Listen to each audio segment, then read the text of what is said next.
All right, welcome in everybody. Today we are going to have some fun. I think you're going to enjoy this. And the Triple P is really fortunate enough to be surrounded by a bunch of friends, some of the best modelers on the planet. We're here today with the Four Corners Modeling Group. How are you guys all doing? Good, thanks. Good. Doing Very well, great. thank you.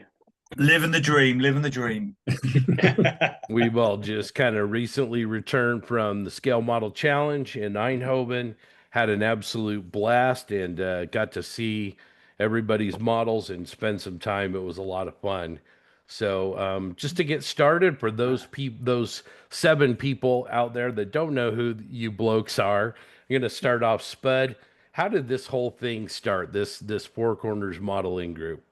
Well, we kind of started um, when we went to the World Expo. What was that, 2022, 23? And four of us had gone from our original club. And then a couple of the other guys we sort of latched on, and we all brought our models to our stand. And then, obviously we were really fortunate. Everybody did very, very well in the competition. Um, won't name the original club, but a certain person in that club wasn't overly happy that a couple of the extra people that came along hadn't paid their subs and shouldn't have been wearing the t-shirts that we were sort of. So anyway, bit of hissy fitting backwards and forwards, and so we decided to sort of break away and start the Four Corners. So the name came about because we've got excuse me, we've got guys on your side of the Atlantic. We've got obviously someone like Darren's down in sort of Switzerland, sort of German, French sort of border, and the rest of us are all sort of spread around the four corners of the UK. So that's how the name came about and how the club started. And we've all known each other for a long, long time. Most of us from the Euro militaire days back in the 1990s. So it's just been a really great way of getting old friends together and all into sort of one little sort of club, really. What Pete told me was the Four Corners was what it takes to keep you reined in at shows. That's what I had heard. Yeah, So, I've normally got one of those sort of like restraint collars on that all the other guys have got an app on their phone and they can just press it, and I kind of get the old twitch and know that I've got to rein myself back in. sorry, guys. Yeah. Well, Pete, do me a favor and kind of introduce all the guys we have here on the screen and talk maybe a little bit about each one and why they're here. Yeah, okay. Well, we've actually been joined by someone else by the looks of it. Noodle the cat is seems to have turned up. Obviously, he really runs the Four Corners. Look at him, man. Look how he loves me. So who we got from here? So we got young Darren Thompson again out there in Switzerland. He's the sort of senior. He's the scratch builder of the crew. If we all had like top trumps, Darren scratch builder, that would be his 10 out of 10. We've got the lovely Adrian Davis, UK born, but out there in the US of A, flying the flag. He's one of our top aircraft modelers, scratch builders, just generally, the friendly giant with a giant heart, small genitals. We won't get into that. Thanks, Pete. We got Lester, of course, armor, dioramas, top of his game there. He's up the north of the country. And that's it. And then me, sort of dioramas, and the cat's gonna have to go. Come on. Just lost a nipple. Yeah, and then me, dioramas, figures, moving around the hobby, aircraft, all sorts of sci-fi, all sorts of stuff. But yeah, that's us really. Kev can't make it. Obviously, Kev's doing really well. Oh, and Spud, of course. You need to introduce Spud. Yeah, I was going to say I wasn't going to. I mean, it's because Spud's been on, but Spud obviously is top of his game in the 1/16 scale stuff. Him and Kev actually tip of the spear of it. Really, I don't think there's any better modelers at that scale that I'm seeing. So him and Kev over that really. And then we got Dan. He's another diorama guy. Cat hair on my nose. Yeah, and of course we got Phil Sadinskas that's not here, and he's I mean, Phil's old school, absolute legend, Euro best of show back in the day, dioramas, figures. Is there anyone else that I've missed? On the show? No, that's everyone is here tonight, but we've got Andy Andy and Dan. Yeah. Oh yeah, and Andy Evans, of course, you know, vignettes, the Jeep man. And Ian. Ian, helicopter. Sorry, yeah. Ian is outstanding helicopters guy. An aircraft, isn't he? Yeah. Well, from the posse, we've also got, I'll introduce here on the East Coast of the U.S., we've got the one and only TJ. You can't tell by the color coordinated wall what he likes to build. So we'll just say he likes to build sports cars, right? And then and we got Grant Mayberry out in Los Angeles, and it was Grant's birthday yesterday, everybody. So he's now 31 years old. Good for Grant. Excellent. Yes. And then in Colorado, we also have the one and only world traveler, Mr. John Benani, and he's with us as well. Let's start with TJ. TJ, what question do you want to ask these guys? Oh, don't start with me. Why do you have to pick on me? I think you should start with JB. He was the last one here. Yeah, make it a punishment. All right, JB, what do you want to ask these guys? Here we go. Well, I got to acknowledge up front, I do have a missing half front tooth that is being taken care of tomorrow. So I just want to acknowledge that. That was not from SMC the last night when Scott made me stay there till all hours of the night, but that was well worth it. So yeah, question. I guess I'll start with an observation, and then maybe that'll lead me to a question. You know, the first time I met your group in person was Scale Model World Telford in 2022, and I was truly blown away by your display.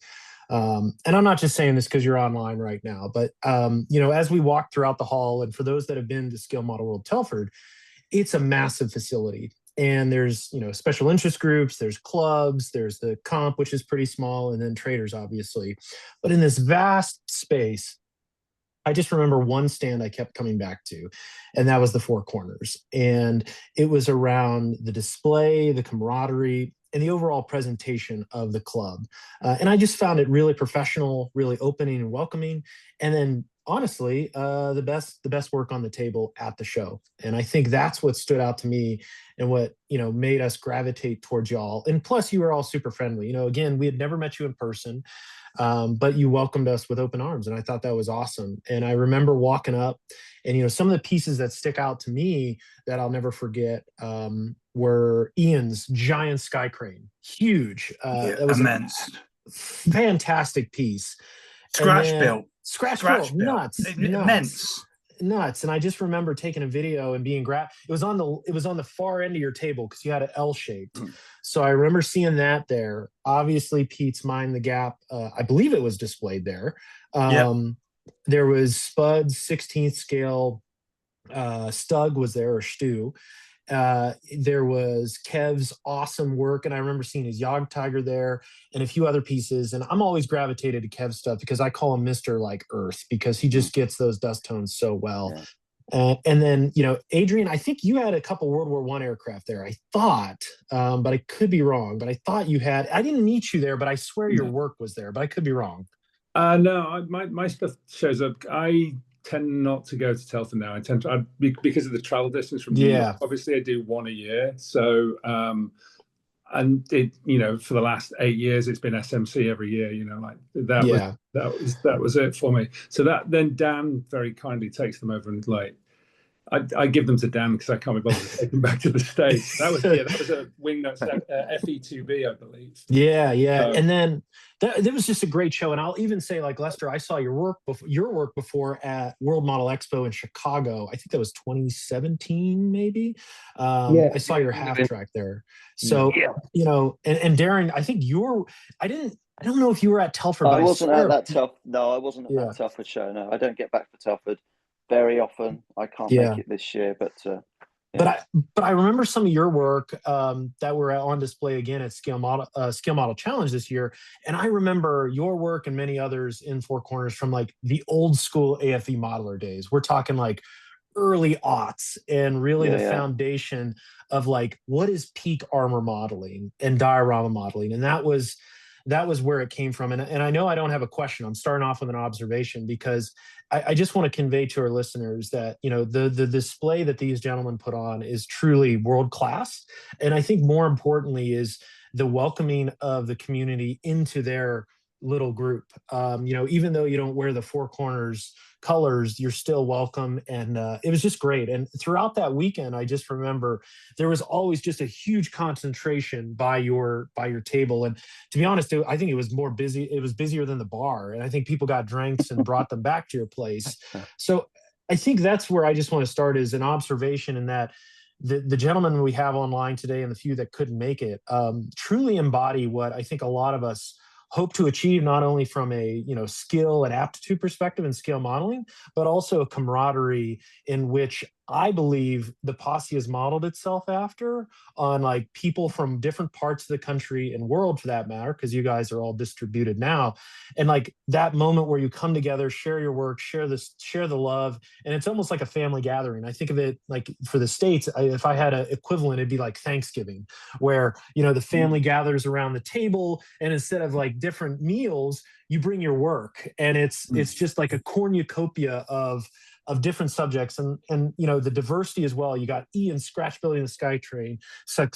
You got Adrian doing the World War I stuff. You got dioramas. You got single armor pieces, and just the story that's being told throughout those subjects, I really like, and something that sticks out to me, and that's why I look forward when you all visit a show, because I'm like, shit, I'm going right there. Like I forget about the other places in the show because I'm just gravitated to what y'all build. And you know, in terms of a question, I guess a question I have is more like the inner workings of the group, and maybe if someone can illustrate how y'all interact and help each other. Where, you know, if somebody has a great story of, hey, I'm building this model, what do y'all think? What story is this telling? And how do you each help each other? And maybe talk about that interaction, and then maybe talk about the brutal honesty too, because, you know, some of my group friends, we tend to be like, that's shit, you shouldn't do that. So I'm sure that happens with the Four Corners too. So I'll pause there and let somebody volunteer. I'm going to nominate Lester. Actually, I would nominate Lester to answer that, because he's the one who he's the most regular poster on the actual group chats with work in progress. So, and how, you know, basically how we navigate that. Yeah, I just get lonely a lot. That's why I post lots of stuff. Nobody ever talks to me. That's why I post stuff. I think a lot of it comes down to just, if you put something up and it's not right, as John was saying there, the group will tell you, no, that doesn't look right, or try this. And generally, there's a lot of piss taking as well, so that comes along at the same time. Well, yeah, you have to have that, right? I mean, you know, to build on what John was saying, you know, as I spent time on your display at this year's SMC, one thing that really struck me on every single model across all of you was how great you guys are at storytelling. And I don't just mean the theme of your piece, right? But I mean every little element of every piece. You know, the Kilroy was here on Kev's M10, is, you know, just element after element after element. Is that something that all of you are just naturally good at, or do you help each other become better at that in your work? There's definitely a lot of help between the guys. I think probably 3, 4, maybe more of our guys were all in the services, in the UK services. So they have an inner understanding of how a lot of these things work. If you're creating a diorama or a scene or a vehicle, they'll immediately spot if something is wrong or if something is missing, or they'll have that little piece, that little nugget of information that will take your modeling just to the next level. You know, if you include it, because you know it's right, they know it's right, it looks, and that kind of triggers conversations around the table. You know, if people come to your stand and they're looking at little details, and you can immediately tell some people will spot these little details and think, they know what they're doing. These guys have got a breadth of knowledge that you don't just get from building models. And that's what I've learned, modeling and fitting with these guys at shows and interacting with them. They're always there to give little hints and tips and support and tell you where you're going wrong and how you can take your models to the next level for sure.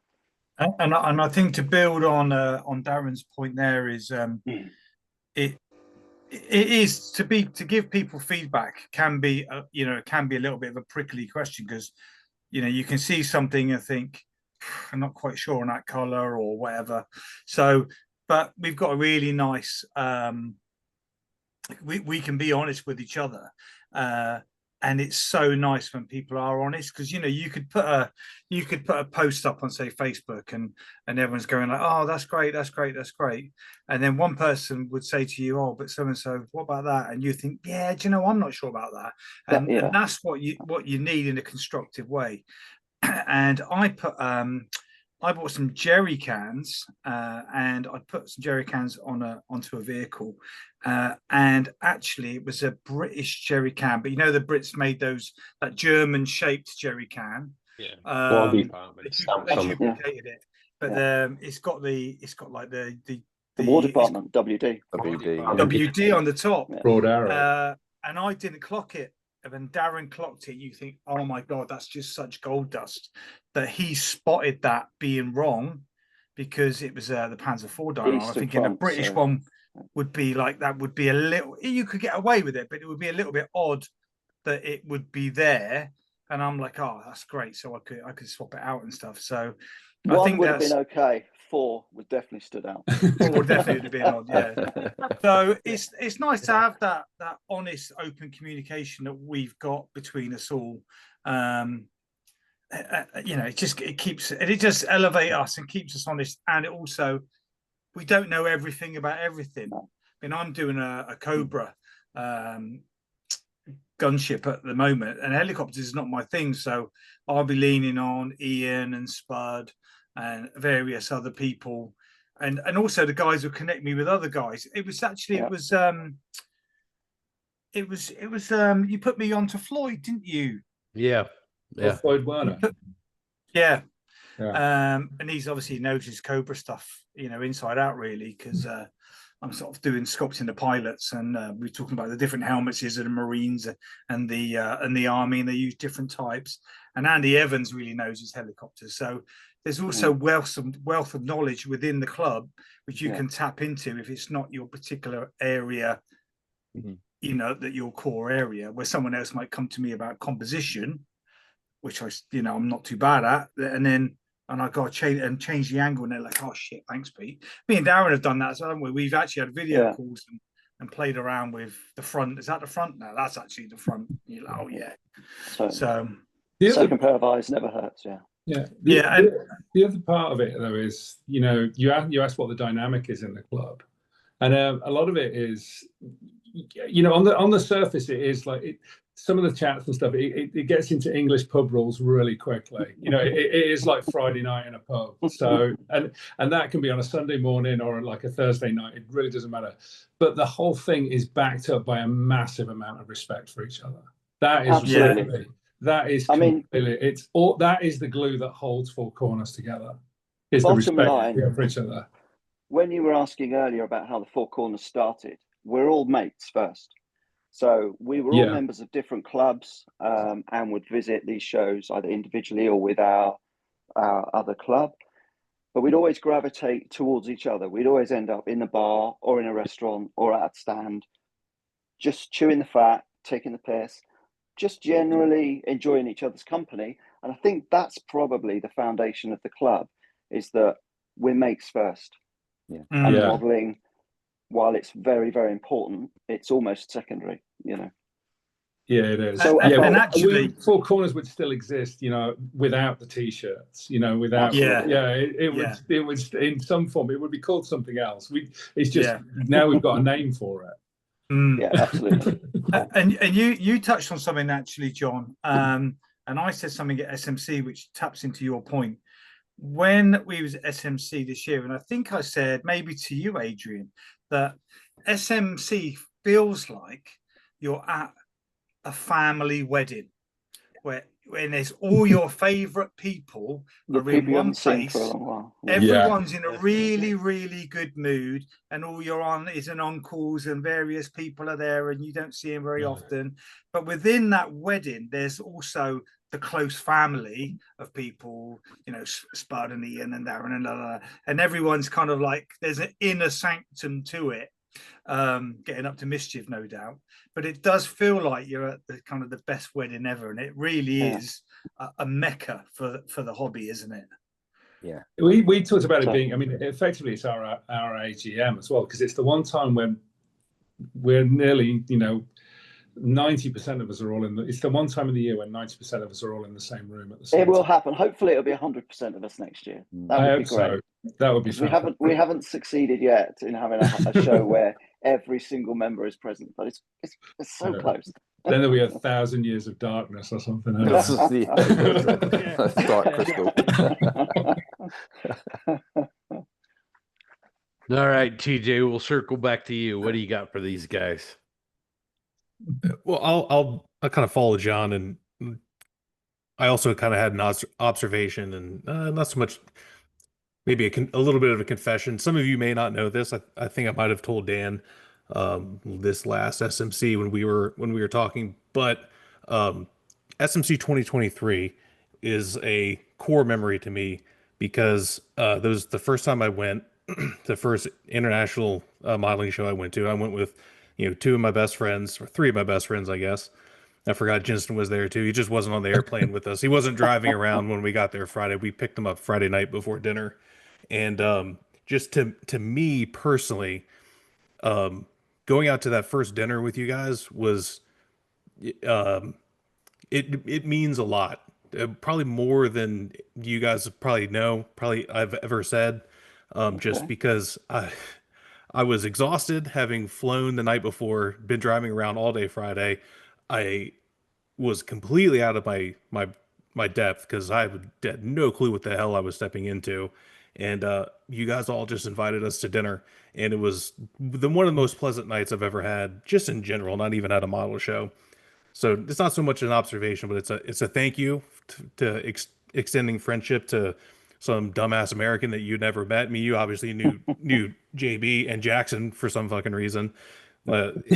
That dork gets to meet you guys before I did, so that was cool. But I don't think I ever said thank you, so I appreciate that. And it was really awesome. It's something I'll always remember. Thank you. Yeah, pleasure. Yeah, no worries. Yeah. Now on to an actual kind of question. Now I know between like our group of friends, there is a level of competitiveness, right? It's a friendly competitiveness, and since all of you operate at the highest echelons of competitive modeling, is there competitiveness within the club? Not like, oh, I need to be better than this person, but you see someone else bringing the best they can do, and you're like, oh man, I need to match that. I can't stand, you know, rest of my laurels. They're doing this. I need to step up and not do better to best them, but like a personal challenge where like I see John do something, I'm like, holy shit, that is so fucking good. I think I can do better, and I'm gonna try not to beat John, but just because I know he's gonna see what I do and then be like, holy shit, I need to be better than that too. Do you guys kind of have that interplay? Yeah, you tend to be spurred on by what you see, what the other guys are doing. Somebody's doing something, and you think, yeah, that looks really good, and it enthuses you to do more stuff yourself, to get Absolutely. push that little bit further, just go that little bit more, take another look at the model. Can I do something else to it? And it's just it's not really competitiveness. It's almost like you're feeding off each other. If somebody's done something, Totally. that's Absolutely. I can take that. It's inspiration, not we're inspired by each other. We're not threatened or we're not competing against. Yeah, and there's no sort of keeping secrets. If someone tries something new and it works, and we post it on the group chat, and everybody else has a look, and it's like, oh yeah, this is what I use. This is how I did it. And it's the same when we're at the shows as well. Obviously, it's one thing posting a picture up on our group chat, but when we're at the shows and the guys were all, and we're the worst for, as soon as everybody's unboxing models to put onto the stand, we're the ones that are like the vultures, all sort of circling to kind of see what's been jockeying to done, get the first looks, and then go, oh, how did you do that? But it's great because it just means everybody sort of borrows techniques off of everybody else. But we are all lifting each other up, bringing them. Yeah, absolutely. Definitely. The best way to describe it actually is, Four Corners is actually a rising tide that's lifting all the boats. So, and that's good. I like that. That's the t-shirt. You can come again. Yeah, the t-shirt for next SMC. Yeah. It's funny. There is a lot of piss taking and jostling with each other, but I think we're probably, Spud in particular, at their most serious when they're giving feedback on each other's models. There's it turns serious very quickly because it's model making, but to us it's a serious business. It's what we do. It's what we take a lot of pride and a lot of care about. So it's a passion, isn't it? It's a passion. Exactly. So when the advice is going backwards and forwards and the critical kind of feedback, it's pretty serious actually, So and then afterwards it's time for then it just all goes downhill after that. It goes downhill pretty quickly afterwards, but for those few moments in time. Yeah. What pen did you use? Oh, use this, right? Yeah. The other thing there is definitely also a pressure is probably the wrong word, but you couldn't go too many years and not put something new on the table because we're always trying to get fresh stuff onto the table. I can vouch for that. Kind of like push out. Except for where Pete tells Spud he's only got 10 models left in him, right? That's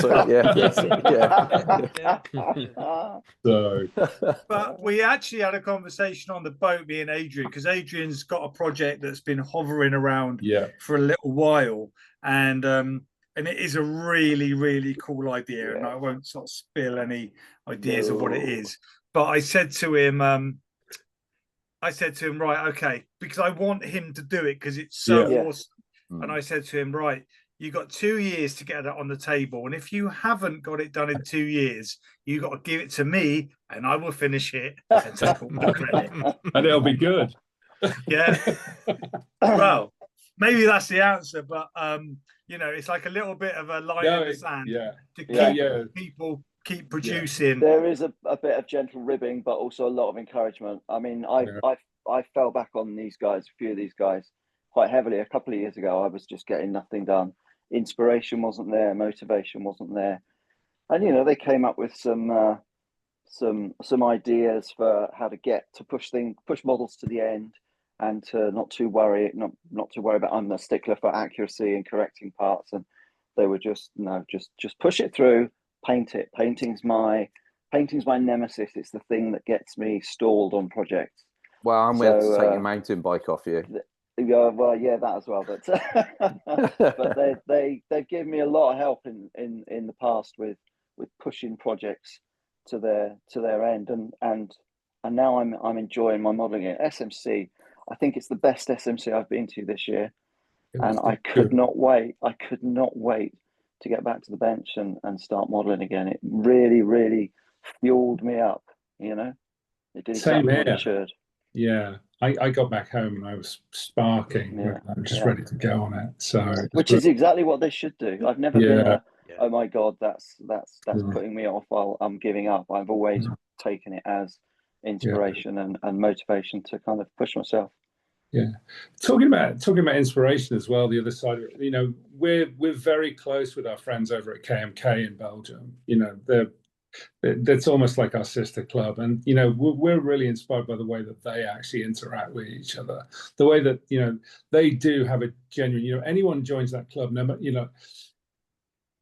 when you look at their stand table, you think that someone like Miranda Van Gils is actually just one of their average model makers, which is just the craziest notion, because the caliber in that club is so high. Yeah, but it's because they have a really active way of encouraging and lifting everybody. You could join at whatever level, and they will like, if you want to go that way, you know, like if you want to go compete or like work at that standard, not even compete, they will guide you and help you through that. And you know, absolutely, it's a brilliant system that they've got. So, and you know, that kind of rubs off on the way that we work within ourselves as well. Yeah, because that old phrase, surround yourself with the people that you want to be like. Absolutely. Yeah, that's it, you know. And it's my analogy is also with sport. If you're going to play a sport, always play with somebody that's slightly better than you, because it will bring your game up. It will bring your level up. Yeah, if you're in a club with people who you don't take inspiration from, or you don't, you can't learn anything from, or you don't think you can learn anything from, it's the same as sport. You know, if you're beating somebody all the time, you're not really learning. You're not really improving your game. So surrounding ourselves with, you know, me personally surrounded with these guys, you know, they're all at the top of their game, and it just serves to kind of try and bring me up somewhere near. So yeah, it's evolution, isn't it? Like the natural evolving from, you know, whatever dinosaurs into humans or whatever. So you know, it is we evolve along with it, don't we?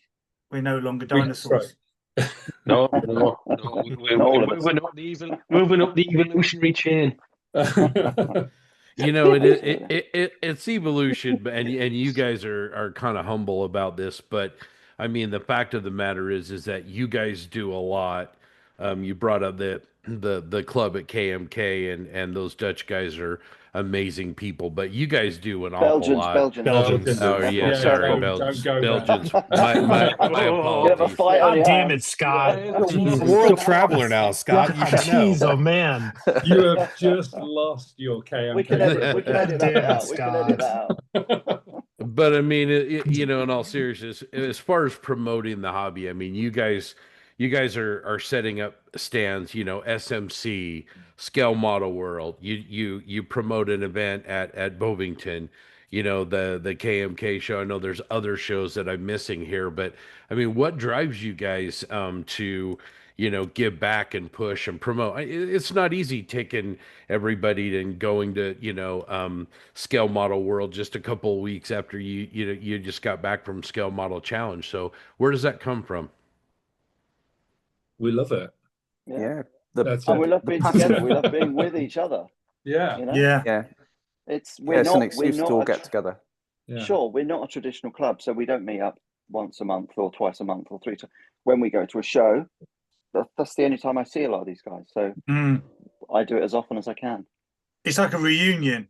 Yeah, every time. Often it's like, you know, we can't wait to get together because we just know you know, that's when the fun begins. I think for, you know, probably talk for the rest of the guys, is obviously we all started modeling in an era where the sort of famous modelers back in the sort of, you know, 80s, 90s and stuff, it was all like a closed club. You know, you could look at a model on their stand, and if you asked the question of how they painted it, they wouldn't tell you. You know, it was, you know, because it was like knowledge was power.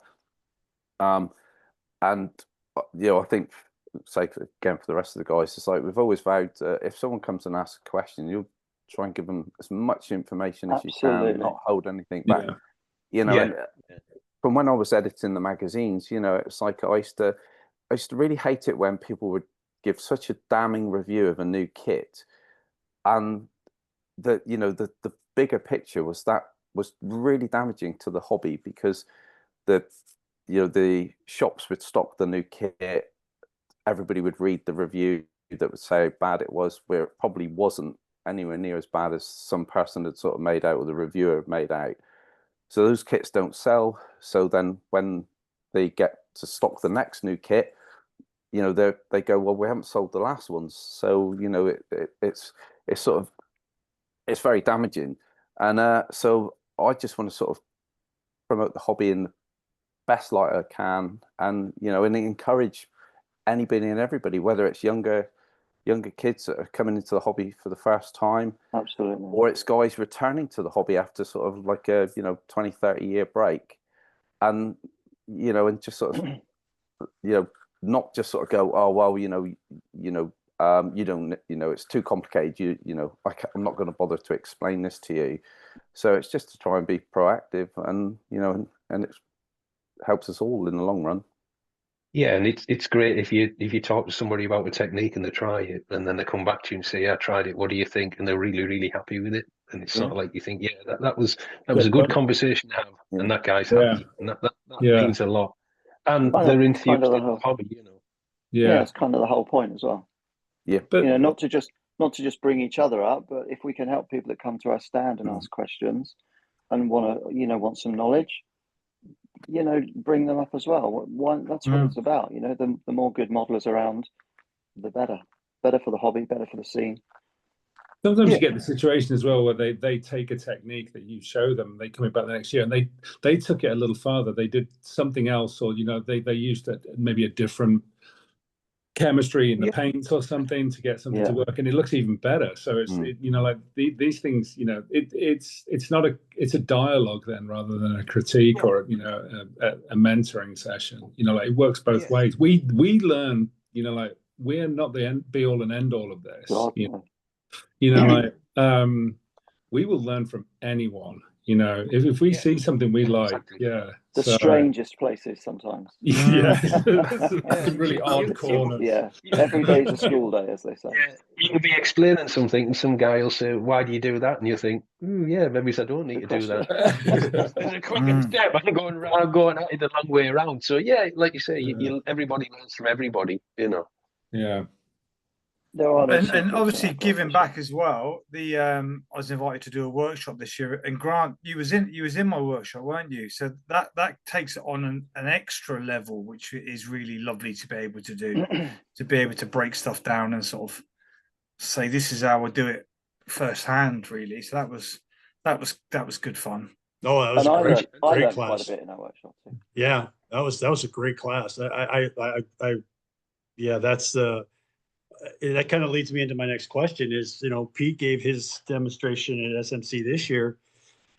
Is anybody else going to do one next year? That's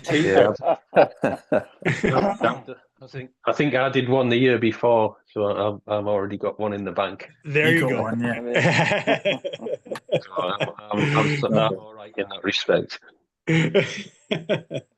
No, and it's for me, it was excuse me, for me it was great to see all of you guys as much as possible in your work at SMC. My first year there, and you guys treated me like family again, like we've said all this time. Is it, you said you guys came from all different groups and all different parts of the world. Was it just mutual friendship that brought you together, or did other people bring you together first and then you became more of a group that way? Or how did it all kind of gel is what I'm kind of asking. I think a lot of it is you see we would see our models, everybody see everybody else's models, and you kind of think, oh, that's a nice piece of work, and you kind of gravitate towards the guy that's actually made that, and you start asking questions. And then that's how you start to just basically form a friendship. Just, the models are the main part of it, everything. Everybody's seen somebody's model. Oh, who did that? Oh, that was Pete. Oh, she did that. Oh, I'll go see if I can have a chat with him. You have a chat with Pete. You're mentally scarred, but then, yeah, fine. Yeah, that's true. That's exactly how it works, really, isn't it?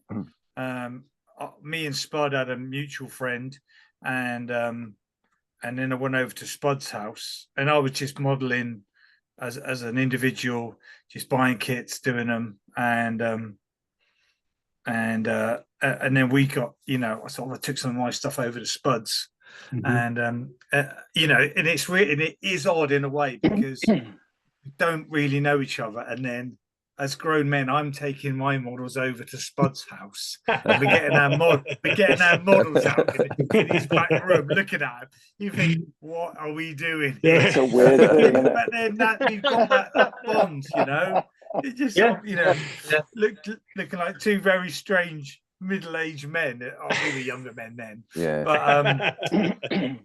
But Excuse me, Mrs. Usher, can your Pete come out to play? I went round on my BMX, but we won't mention that. Did a very, very naughty point. Yeah, it was sort of very much like that. You know, I kind of met Ian was I was at RAF Cosford on a training course, and Ian was at the local club there, and then moving back to Swindon, and then Pete was part of the model club there, so that connection was formed. And then when I sort of left the Air Force, I think probably before that, the guys from what were we, the Torbay Club at the time, so it was sort of Darren, Kev, Dan, were all members of that, and that friendship. So it's kind of like, you know, the was it 6 points of separation, but we'd all, you know, we all knew each other through other members of the club, and yeah, just sort of the friendship, sort of the bond grew from there, really. Yeah. And it's funny because it's so much deeper than if the models put us together. But now, you know, the level of connection between us. Yeah. You know, I'll go out and say it is love. We'll say love you, man. And you know, when we're doing some hugging or whatever at SMC, put a few drinks inside us, but it genuinely is. You know what I mean? Me and Adrian, we go, I love you, Adrian. You go, I love you, Pete. I love you too, Pete. You know what I mean? So, you know that. It's crazy. It was when Pete came up and said, "Excuse me, does this handkerchief smell of chloroform?" And that was the last I remember. You know?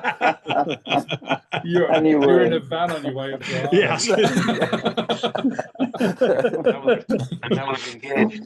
Yeah, there was a van outside that said "Free Tamaya kits" on it. That's right. Yeah, they're in the back. Oh, yeah. Get in the back and have a look.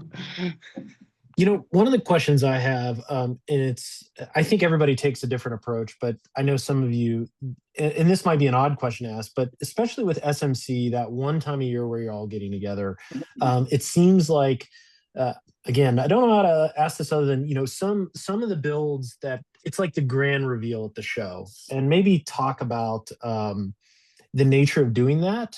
You know, for instance, you know, Dan showed his piece this year, like the Doodle Dud was great. And it's like you take a year to build up to it. It's almost like you don't want to spoil the surprise.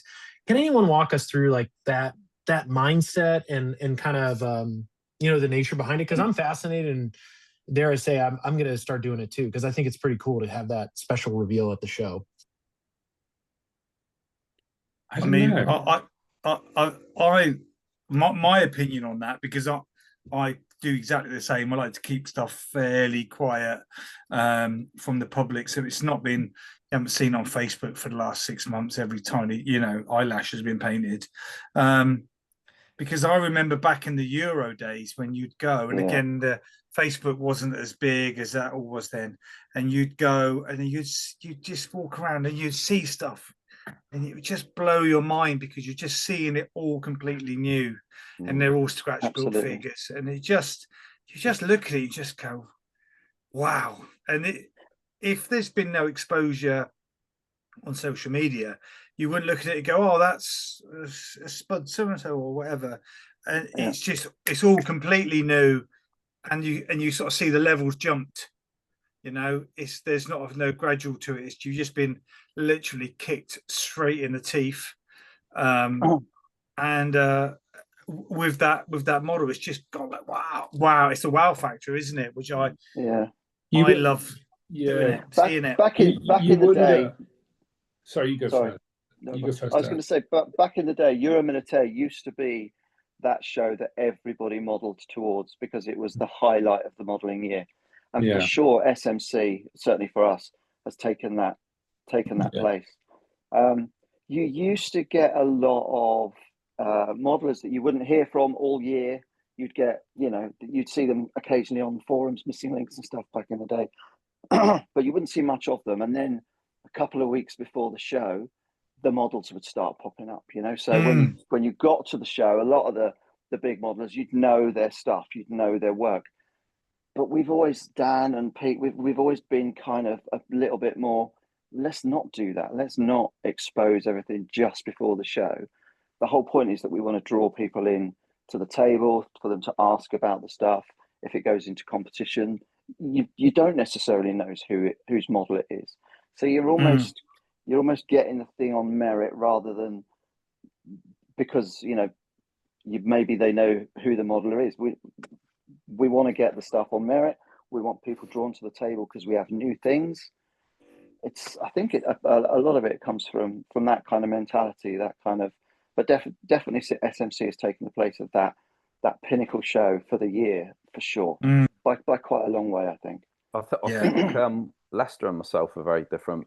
Obviously, Leicester with the affiliation with AK, so it's sort of endorsing the products and stuff like that on his latest projects.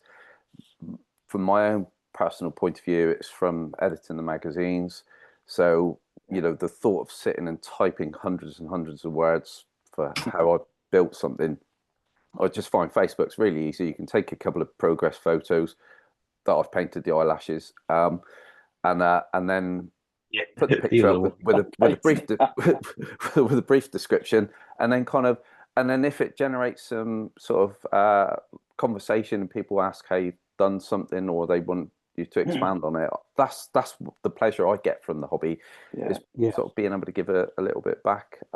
It's so we've got very different approaches, but and that's great for the club. That's great for the Four Corners. Obviously totally. We're getting exposure via Leicester and Kev and Spud and Dan, that kind of slow trickle. It's it really keeps us ticking over, because I'm not on Facebook a lot showing pictures of in progress stuff. So there's a really good balance across the club. You wonder about that Euro Militaire when Phil showed up with the Conrad diorama, and it was the first time someone had done hairspray. And if there'd actually been like a slow rollout of like doing the hairspray technique, and then the model arrives at Folkestone, would that have been as revolutionary as, say, just the effect of that model being plonked on that table? How the hell did you do that? Exactly. Everyone said the same thing. What? Are you crazy? And that was funny, because that particular diorama, we were all individually coming back to the club stands we were at the time, and saying, "Man, have you seen that? Have you seen that Panzer IV in the competition with the one?" And everybody was coming back and saying, "Have you seen that same model?" It was bizarre. It was a real buzz, it just took the level up, raised the bar literally. It was like that. It was like that year at SMC when Per Olaf showed up with that whale diorama. The whole show was just like whoa. That if that hadn't got best in show, I think there would have been riots. Yeah, it's beautiful, isn't it? Yeah. So. Yeah, I even think about this year, some of the models that I hadn't seen posted online. The plague diorama comes to mind. Yeah, oh my, that was so good. That won our club. That got our award. That got the Four just so damn good. And then the Zero as well. That was a piece of art, and I think, like you say, those moments where it's like saved for the show. But that said, on the other side, you see Spud's M113 in person, you're like, God damn, looks better here than online. So I think both ways work, and both are truly unique, and are special. And I'm always looking forward to the show. It's like, okay, what is going to show up this year that I haven't seen yet, but is in the shadows, just waiting to expose itself. Darren, I think that diorama, the Zero diorama, had started appearing on Facebook feeds a couple of weeks before. So we were gobsmacked that it had come over from Japan. That was, that thing. I don't think I've seen a more delicate model. Beautiful. You look at it, I was terrified of breathing on it. So it would just like disappear. It's so beautiful. Darren, you kind of just mentioned it. You guys give a club award out. Can you tell us about that? What do you look for? How does it work? And then what do you look for in a model to give it the award? It's just a feeling, really. When we walk around the competition rooms, either as group or individually, we're all picking out our individual favourites. And sometimes there's, quite often, in fact, you'll get something that clicks, that resonates with quite a lot of us within the group, that perhaps didn't get a major award. Sometimes it does. Sometimes it's, you know, it's a big model. But I think individually, we all come back with 3 or 4 models that we think might be in the running, or that we feel would be worthy of it, would deserve it. And I think that plague diorama, I think probably 4 or 5 out of the group, maybe more, that was one of the models that was mentioned. Yeah. So it just seemed like a shoe-in this year. And some years it's a lot more difficult. We give a junior award and a senior award just for what we feel, you know, is pushing the hobby, pushing the standards. And that just worked on every level, that plague diorama. I thought it was superb. And as you said, not a lot of them, or sometimes it is. I think it was last year we gave to a model that didn't even place. Exactly. Yeah. It just really stopped us in our tracks. It's like someone really tried it. It was a silhouette flat of a woman's face that was bruised. And it was just like, that just spoke to us. So it was a really powerful piece, wasn't it? It was beautiful. Fantastic, really powerful. It was, you know, it was and it was a hard one, because it was like a Mandalorian starfighter with all different chrome effects, which was just amazing. And then you got that sort of like those 2 quarter faces of a woman with a bruise and the man giving her a kiss, wasn't he? He was kissing her. It was called some, like, I don't know, something to do with a kiss or something. It might have been the kiss, or a promise. It's funny. The Mandalorian piece was very us. But the other one, you'd never see any of us guys attempting something like that. I don't think so. It's certainly not these days. But it just resonated with a lot of us, and yeah. I think it was called the Bitter Kiss or something like that. Maybe, It was lovely. It was great. It was really. You know, it was interesting walking around with Pete for a few minutes and kind of looking at different pieces that he liked and kind of the reasons why. Is that something? It sounds like something that you guys do pretty regularly as well. Yeah, we discuss a lot of the stuff we see. Yeah, you know, we'll come back to the stand, or as we're walking around together, we say, "Have you seen this? Have you seen that? What about this?" And generally, we tend to agree on a lot of the stuff we see that we all tend to like. Yeah, it's one of those where, as we were saying earlier, you know, everybody's got their sort of their genre within the hobby, and we'll all sort of look at the same piece. For instance, like Pete will look at the storytelling. Same with Lester, you know, because they're both incredible, like, diorama builders, and they'll sort of explain the composition and how this works, what that's explaining, what it's showing. And then you've got the guys, obviously, like sort of Darren, for instance, you know, all the scratch building, sort of say, oh, I know what's involved with this and how difficult that would be to scratch build. And then technical aspects, you know, the guys of us that are ex-military, and you go, oh, that makes sense. That's exactly what would happen there. Yeah. And it's great that we're all looking at the same model or diorama, all from, well, completely different viewpoints. But when it all comes together and you just go, you know, you appreciate what the others are looking at and what they see from it, and you know, it broadens your own knowledge as well. And it's great. Do you remember there was? Sorry, don't go on. No, go on. I was going to say, it's great when you go back to the stand and somebody says, "Have you seen X, Y, or Z in the competition room?" And you haven't, you've missed it, and they'll take you back and you'll look at it together. And it sometimes, you know, something that you've looked past or that hasn't grabbed your attention, or somebody's taken your attention while you're walking along the tables and you've just missed it. It's great that these guys will go back and say, look at this is superb, you know, because this and this. Yeah, so it's pretty cool. Yeah, this year was an odd year for me because this was in the years that I've been going to the show, this was the first time that I actually saw all 3 that won the bests in the show, rather than seeing them on Facebook the next day. Yeah, actually, that's true. Wow, yeah, I did. You know, I checked all 3. I won bingo. I felt so. I won probably a free Tamiya kit in a van out the front of the hotel.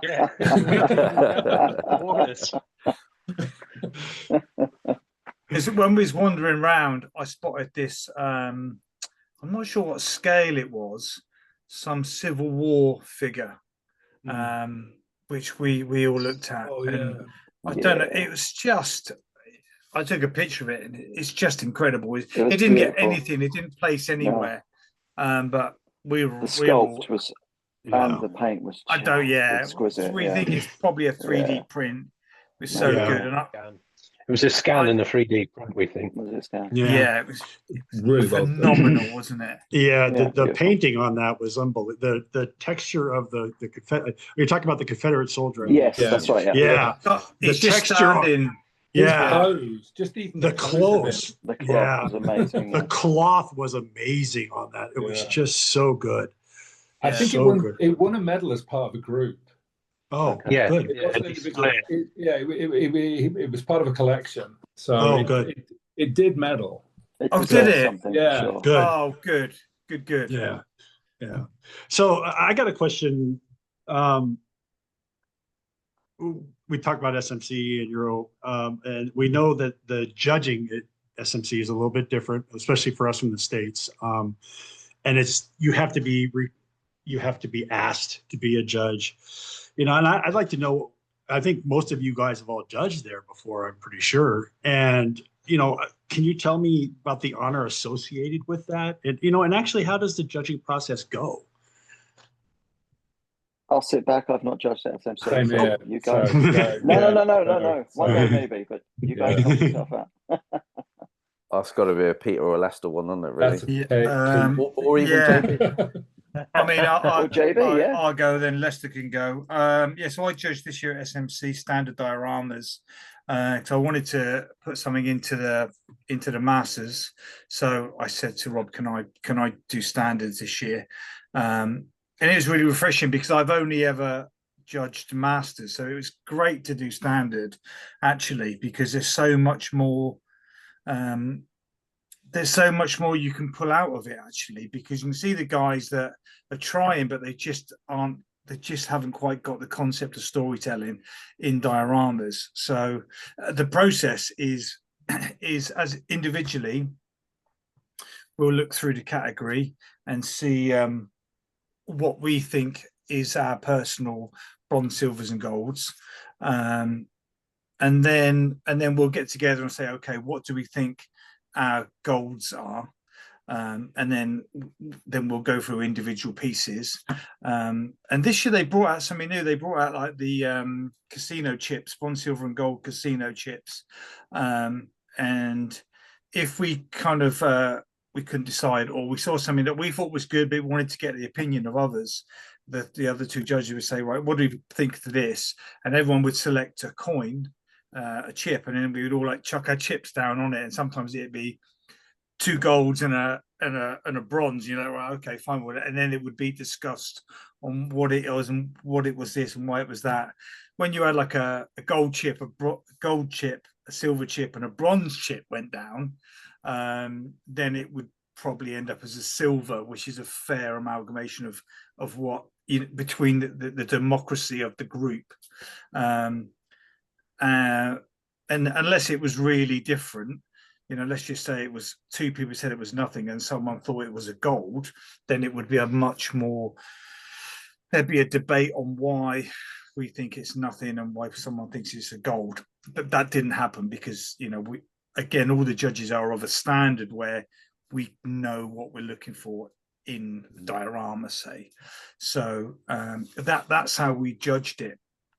But what I do love particularly about judging standard, is on the Sunday morning when people come to us and say, "Oh, I didn't get anything for this." There was one particular guy come to me. He said, "Oh, I didn't get anything at all," and he had like a 148 scale aircraft. And by the time I'd finished with him, I think the whole game had changed for him in his head, because I don't think he had grasped the concept of storytelling and composition. Oh, where's the cat again? And there are some simple rules that need to be obeyed to convey that. So I probably spent about half an hour, 45 minutes with this guy, having a one-to-one, and it's great. It's amazing to just their heads are blown by it, as my mind was blown by it when I attended a Mike Blank workshop at Euromilitaire, which absolutely like it popped, the light bulb went on with storytelling then, and it just went from there really. So yeah, so the judging is great, but the feedback to the people is the bit that I particularly really do love. But it is an honor to be asked to judge at such an incredible show. And then, of course, we're also involved in the voting for the best of shows. So you get to see all the sort of Gucci stuff that you wouldn't normally get to see. And if you finish judging a bit early, you also get to have a wander around and really absorb and look at some of the single armor. I remember having a good look at TJ at your Sherman. It was lovely just to have no crowds around and just have a good look at them. Yeah, and the what was it? Churchill next to it. Did you do a Churchill or was that yours, John? I did not do a Churchill. No, what did you do this year? We had loads of tracks on it and some figures. Who did that? I did a blown up. It was another Sherman. Yeah, it was the other Sherman. It was a Firefly, wasn't it? That was just a Sherman 3 with a crew. They all look the same. Don't worry about it. Yeah, that's why they're all green. All fucking green. On dioramas and not armor. Yeah, that's why you're doing dioramas, Steve. That's definitely why you're doing dioramas. Yeah. No, because it was a British crew. I remember that was TJ. So that's the one that I've got now. Yeah. Yeah, the British crew were immense, and that's what was true. That's why I thought it was a Churchill, because the crew were particularly great. So yeah, so Leicester, I mean, you judged this year. You judged single armor, so that's a complete different ball game. Yeah, very much as you just said there, Pete. We follow exactly the same lines. The three judges will go around, have a look, see what inspires them, what they think is a medal. You come back and discuss it, and then we'll basically come to agreement. Again, exactly as you said there. Sometimes one might say silver, the other two might say bronze. So you kind of have you have a discussion about it, come with a consensus. It's really good when you have a good judging team. One, because you're generally on the same wavelength, and you don't seem to have a big difference in your opinions. So it's seldom you get one guy saying this is a gold and this is nothing. You tend to have one medal place. It might be a gold, and somebody might say it's a silver. Somebody might say it's silver, might say it's a bronze. So you have to go with that consensus. Masters is difficult, really difficult, because there's not one bad model in that class. They're all quite exceptional models in that class. The a standard, and then you have the Masters, and it's not an easy task because you're talking very small increments between medals, between golds, silvers, and bronzes. It's not a vast gap. There's just so many little small things that make a model just elevate it to a gold medal. There's nothing that actually downgrades a model. It's just the fact that the gold medals have just got that extra little bit that somebody's put in. It's that kind of, I suppose you could say, a good model's 3 layers, 4 layers, and exceptional models 7, 8, 9 layers. A super exceptional models 10, 15, 20 layers. So, and as Pete said, yeah, it's an honour to judge. It's a big responsibility. When you're looking at things there, people do tend to work all year to come to that competition, and they like to think that it's judged well. I like to think it is judged well, and the people are judged with, the credentials are very, you can't question their credentials. And it's just really the fact of do the best you can, appreciate the models, and, reward excellence. I think that's the way I look at it personally. And again, it's a standard class. There's some exceptional work in standard class. For a master's class, it's just that such tight tolerances between it. And I think it's interesting what you just said then, because on the two sides of the coin is when you're judging standard dioramas, in my case, if you've given someone a gold, they are then going to move up the following year into Masters. So then then that's you've gone up into the Premiership League then. And then you're probably going to have the gates that you're in a different league then, and subsequently all the guys that are in Masters have worked their way up through Standard to get into Masters. So there is no bad models on the table because they've gold medaled in Standard, which is already a great standard at SMC, and now they've popped over into Masters, and swimming with the big boys, so to speak, because some of the stuff there is just blows your mind. It's so good, Yeah, that was important. I know Spud and I had the opportunity to judge together 2 years ago, and I think that from a standard and masters, that was really the mark. Where when we looked at pieces, when they were gold and standard, it was of the notion that they could medal and master, and they belonged up at that level. And I think that was I've been lucky to judge 3 years at SMC, and it is truly an honor, and it's a lot of fun. I mean, that's the time where I got to know Spud a lot, and I had the honor to judge with Alex Clark this year, and it's just special. And Scott sat in the room with everybody, and he's just awestruck. I think his jaw is still laying at the Königshof in that room from seeing who was in it. So yeah, it's just it's a lot different than what it is here in the States, and it's just cool. Bottom line. So to build on John's point about how it's different here in the States, and I think it's the same for a lot of the UK shows as well, is you have a situation where people put their models in the competition, they're judged, and then later in the day, the award's done, and then everyone goes home. The awards are given out and that's when everyone knows, you find out, did you place or didn't you? But by which time the traders are, packing up and everyone's out of there. But the great thing about SMC is that you can, you get the thing on Saturday morning, the day after, where with the stickers, so that you already have a notion whether you've placed, whether whether you've medaled or whether you've got a highly commended. You just don't know where you are in that order. But you've still got another whole day of show where you can find the judges and actually get the critique, even without knowing what your final medal is, whether it medaled or it didn't. You can still get a critique, and it's that transparency as well. The judges cabinet, who the judges are. You see, some of the best models in the world built that year, and they're not in competition, they're in those cabinets. You are being judged by those people, you can get critiques from those guys. There is a space to actually do that, as opposed to and the best of show is blah, goodbye, see you next year. Yeah, I know they called me several times, and I was happy to give that feedback. It was actually a great conversation with the modeler. It was a lot of fun. Great. And as a judge, I mean, if you're not comfortable talking to the modeler and talking about their model, you shouldn't be a judge. That's the way I look at it. So, you shouldn't try to avoid those conversations. You should embrace them because you should stand by your word. But yeah, it was a lot of fun. Going to another question, I know we've been going on for a little over an hour, and we really appreciate your time. Maybe something to end on. I'm just curious, and maybe we go member by member, and this might be a little tough, but we'll run and gun it. On the spot. I'd love to talk through the four corners as we go through individuals. Like, we'll pick on Spud first. It's like, is there a consensus in the group? Like, what is the group's favorite model from Spud?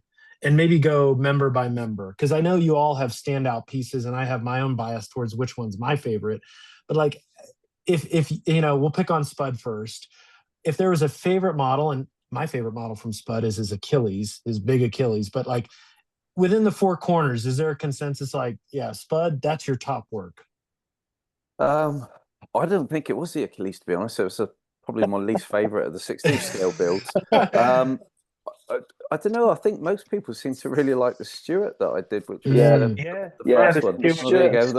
Until SMC. Stuart's my favourite. Yeah, until SMC, that proves we're on the same wavelength. I think the M113 has probably trumped that, just for the weathering and the detail work on that stuff. And I actually said to Spud, I took him to one side and said, I think it's your best piece yet. Yeah. I absolutely love it, and he's just nailed the look, the atmosphere. It's almost like a diorama in itself, even though it's just a single vehicle on a base. There's so much going on, and you can read so much in what he's created. It's that's my favourite. I'll let the other guys go. Yeah, I agree. No, The Stuart, no, I actually wrote Yeah. down the big Stuart, and then slash the M113 is like the next evolution up. It's just, you know, like big The bar was definitely raised with that one, I think. Yeah. I'm still a sucker for the Achilles. I really, Same. I love it as a piece of kit. And actually, I'm a big fan of the 35th scale one you did for Tamiya, which I think John, you own. One of you guys owns. I took it back to Scott. Oh, 3 years right. ago. Yeah. So you lucky boy, Scott. So that is lovely. very, So, very, very So, lucky. yeah. Yeah. You make a cabriolet out of a Sherman, and I'm all in for that. So if I can say one thing, Spud, I think your big Achilles is better than you think, because I think that maybe when you were working on that, maybe you didn't have the best year ever, but the model itself is still. Oh, thank you. I appreciate it. yeah, and maybe just going down the line, I'll pick on Darren next. I really loved your Burger Panther diorama, but I don't know if there's a consensus in the group. What's your favorite piece from Darren? Yeah, Berg Panther. That ticked a lot of boxes. The building and the figures and everything worked really well. the flak, Yeah, your flak Panzer, I'd say. The scratch built flak Panzer is mind blowing. Scratch built, it's like Thank what? you. That bad boy could work. Yeah. I mean, yeah. It's probably around at your house now, chasing the cat around the house. The problem being is as you suggest one model, yeah, that's great. Then somebody suggests another. You go, yeah, that's good. I like that one as well. Yeah. So you don't kind of, that they're all equal, really. I don't think there's one that I could say, yeah, that's they've all got the merits and they've all got like outstanding features in them. Yeah. I'm going to interject on one on Lester's actually, and it's actually not a model. It's a section of a model, and it's the front plate of his M1 Abrams with the mine plow. The mine plow, yeah. And it's all the mud on the front. Gunked up, yeah. Yeah, it's just absolutely So Gucci. It's so amazing that. So So good. yeah, I love that thing. That was SMC 2023, I think. I think I first saw it there, maybe. Yeah, maybe. I think so. That was chef's kiss. It was really good. Moving on to Pete. I mean, I feel like Mind the Gap stands out to me. Or Profit and Loss. It's tough. So I got to pick one, I guess. So Profit and Loss, man. I don't know about the group's consensus. Childhood. Yeah. Yeah, I think it's probably between Childhood and Profit and Loss, just for that raw emotion, the human element. The raw emotion, exactly as Adrian said. Yeah, when you walk and you look at it and you stop and you look again. That's what it does. Really, totally. There was a lot of love for it on the stand. Yeah, Pete does something very different to the rest of us, I think. Yeah. When it comes to the modelling, technically, Mind the Gap is an overture. It's superb, but I think the human element and it spoke to a lot more people than just modelers. There are a lot more non-modelers at SMC. You go to the IQMS Nationals, everyone's a modeler. But and you know, when I put Childhood on the table at SMC, I genuinely didn't think anyone would even notice it, because it's not like, I just kind of thought it just wouldn't hit. I told him in the hotel room the night before. Well, I think it was the fact that Profit and Loss has sparked an awful lot of kind of let's say copies, but there was one inspired by. Absolutely, there was one there this year, which was, I think it was a child holding whatever the raw mineral, and then it was lots of phone cases and stuff, and you go, okay, that kind of it's on the theme. But also for the Mind the Gap, it was one of those scenes where you could have micro condensed it to just the wounded guy with his arm out, wanting someone to help him, but that wasn't the whole story. That was the focal point. But as you sort of panned out, you could see the anguish in the guys' faces that that's one of their colleagues. And also as well, it went against all of the sort of normal trends where it was all like parallel to the sides of the base, where normally everybody has to be, you know, at jaunty angles and stuff like rules, that. didn't it? Yeah. And it broke all the rules. But every inch of that, as you sort of say, panned out from the focal point, that all added to the story. Where, you know, we've all seen dioramas where you could go, well, actually, you only need to have like a for sure 4-inch there was no filler in that diorama, was there? Where a lot of dioramas are just fluff and just like could a be massive reduced. jungle. It was like a David Lean diorama. It's just really epic, but it tells a really effective story. Pete, you can send me the check later. Thanks, Adrian. Love you, Adrian. Love you too, man. Yeah, and Adrian, your work, I mean, it stands alone because you're typically the World War I artist, I'd say, in terms of the aircraft and the string bags. I'm curious, group, what stands out from Adrian's work that everyone loved? Oh, without a shadow of a doubt, for me, I apologize for not knowing the aircraft type, but the forced perspective where you've got, you know, and it's one of those, you know, it's very strange when it's on the club stand and you're behind the stand and it kind of makes no sense, but then you go around from the sort of the viewing side and you just go, oh my God, this is so clever and it works so perfectly. It's real genius, Genius, and brave as well. You know, it's an unusual thing to do. You don't see dioramas, you don't see modeling like that very often. No. So again, you know, Adrian, it's pushing the boundaries a little bit and doing things that are a little bit different. Thanks. That was actually that was inspired by some Dutch taxidermists who do like dioramas of fighting birds and stuff like that. It's really beautiful. Just I thought, oh yeah, you could do that with plastic model airplanes. So. And I apologize, I don't know the name of it, but I just love it. The title was it Theory and Irwin with the two gentlemen in the nose and the poppy on the base. I thought it was just like chef's kiss. That was the aircraft. Strangely, the photos in Peter Jackson's archive are actually of it landed, but both of them were killed that day.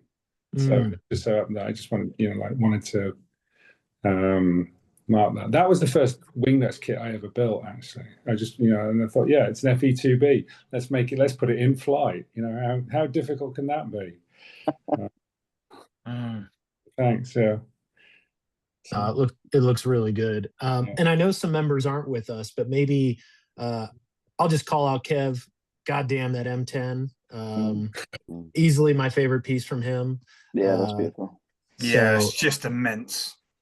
You were right earlier about Kev and dust. I mean, like Lester is the master of mud, but Kev is the master. As soon as it starts to dry, it's Kev.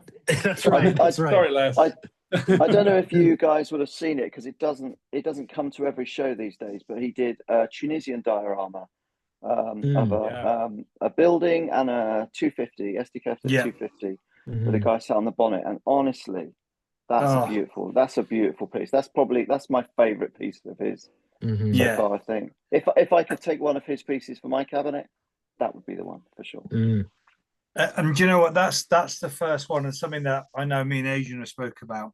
When I looked into that, was it 250? Little 250, isn't it? Yeah, 250. 250, and I saw that at Euro, and I didn't really know Kev then. I don't think, not really, and I saw it, and I was looking in the back of the 250, and then I got the smell. Yeah, I could smell the inside of the vehicle, the oil being oily, and I don't know it's going to happen, but it's you think, wow, my brain thinks that's real. It's somehow created that smell. It's funny. I think technically his work has got better, as with all these guys. So it's probably not his best, but for me, it captures the everything just right. Yeah. Sure. Just something on Leicester's that I want to just call out. When I saw Leicester's is it T55, the Bosnian one with the Coca-Cola fridge on the back? That for me, that's one of my favourite models of all time. Just saw that and I was like, oh God, that's that's it. For me, that's up there. That's up there as immense. Yeah. Yeah. Iconic. And then I know Dan isn't here, but I loved his whippet with the pigeons. That might be my favorite Dan sweet piece. piece of art, Yeah. I think for me with Dan was when we were first at the Torbay Club. Dan did a really small little vignette, and it was a group of kids in England with like a shed with a cricket bat and cricket ball and stumps against the side of the shed. But the kids have made cardboard boxes into aircraft, and they painted them up in German and RAF colour schemes, and they're having a dogfight running up and down the grass bank. And it was just, I'd never seen anything like it. You know, it was, you know, we're all so used to sort of doing military dioramas, but it was kids, and it was just such a clever idea, you know, and very cool. Yeah. Yeah. And that is beautiful. Yeah. Yeah. Really good. I don't mean this in any way as a criticism of Dan, and I think Dan in his heart is like, he's like a children's book illustrator. He has that there's something really magical about what he does. See things differently. He can capture that, what it's like to be a kid, yeah, and put it into a diorama, which is real. I mean, that's why his doodle dud was so powerful. Yeah. You know, so he's really good at that. So. And then I'll wrap with Andy. I love his with the LRDG Jeeps that are kind of going at you. Absolutely. Immense. No comment. Yeah. Beautiful. So damn good. Again, what a great idea. Yeah. And his work is so tight too. And his figures are masterful, and the soft skin, just everything he touches is awesome. So I just wanted to highlight him too. He's all of you I admire a lot, and Andy especially. Just his figures are so crisp. Beautiful, yeah. Like so goddamn good. What's great with Andy's work is you know, we can have like you know, 20-foot stand, and we've got Phil's big dioramas and stuff that are just incredible. Obviously I've got big tanks on there and all this other stuff, but the amount of people that will be knelt down looking really, really intently at Andy's work, and they don't get lost in the sea of all the other models. You know, they're really, really are sort of standout subjects, and it's really noticeable just how many people zoom in on those, and you know, and they'll spend like an inordinate amount of time looking at them in great detail. I think we're really lucky as a club. All of the work on the table gets attention. You know, it's people at different times, isn't it? So for sure, throughout the day, every one of us is answering questions or being asked, "Oh, whose work is this?" And so it's pretty cool. You know, I've been in clubs and shows where some work will get attention, others will just be, I don't know, it just doesn't have that X factor, that thing that captures people. So that's pretty cool. We're very fortunate in that respect. Yeah, your club displays really do that. I took one of the favorite pictures I took at SMC was Spud with Stuart from Black Hat Scale Models, and they were both knelt down at eye level, and they were talking about some of the models on the stand.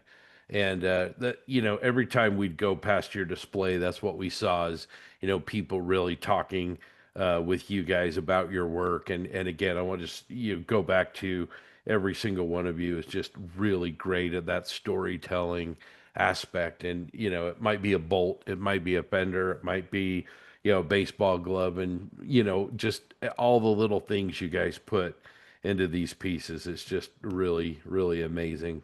And tribute. Just something I want to call out is Ian's Chinook. Is with the interior. When you look round into the interior of that Chinook, wow. Yeah, the MH47, the Night Stalkers one. Yeah.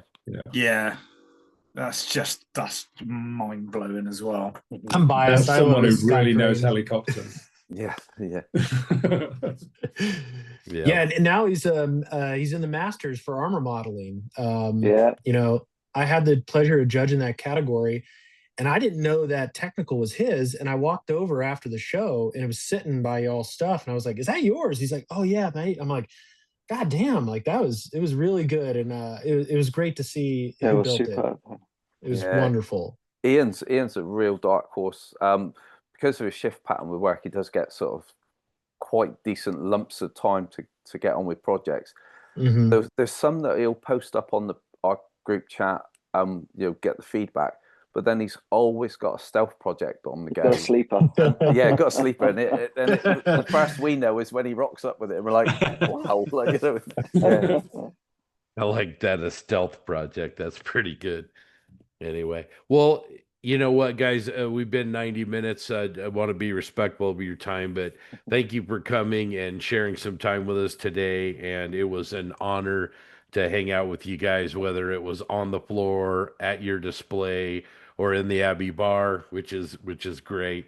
And just can't wait to do it again. I wish you guys an awesome Telford, and can't wait to see you guys again soon. Cool. Thanks very Likewise. much. Thank you very much. Yeah, Thank thank you very you. much for asking. Likewise. Thanks for asking us. Thanks, Yeah. Scott. Thanks, guys. Cheers. This was great. Thank you all for Yeah. the time. Thank you. Pleasure. Take care, guys.